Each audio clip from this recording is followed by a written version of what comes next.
అసలు బండి సంజయ్ గారు కాళేశ్వరం మీద మాట్లాడుతూ ఉంటే చాలా ఆశ్చర్యం అనిపిస్తూ ఉంది.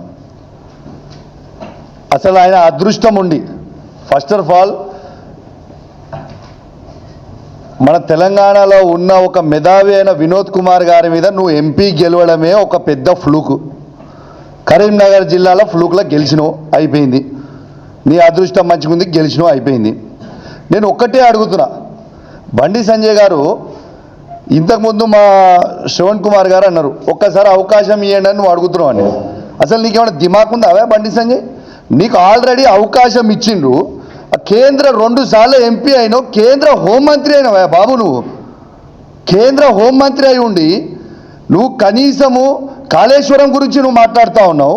మా వినోద్ కుమార్ గారు కేసీఆర్ గారి నాయకత్వంలో హుజురాబాద్ నియోజకవర్గంలో కమలాపూర్ మండలంలో ఉప్పల్ బ్రిడ్జ్ రాష్ట్రం నుంచి కట్టే 45 కోట్ల రూపాయలతో కంప్లీట్ చేసి పెడితే 4 సంవత్సరాలు అవుతుంది వినోద్ కుమార్ గారు కంప్లీట్ చేసి.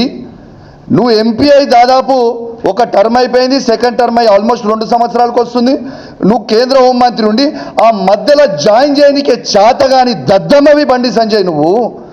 నువ్వు కాళేశ్వరం గురించి మాట్లాడుతున్నావా? నేను ఒకటి, నువ్వు మా హరీష్ రావు గారి గురించి, కేసీఆర్ గారి గురించి, కేటీఆర్ గారి గురించి మాట్లాడే స్థాయి అవే నీది.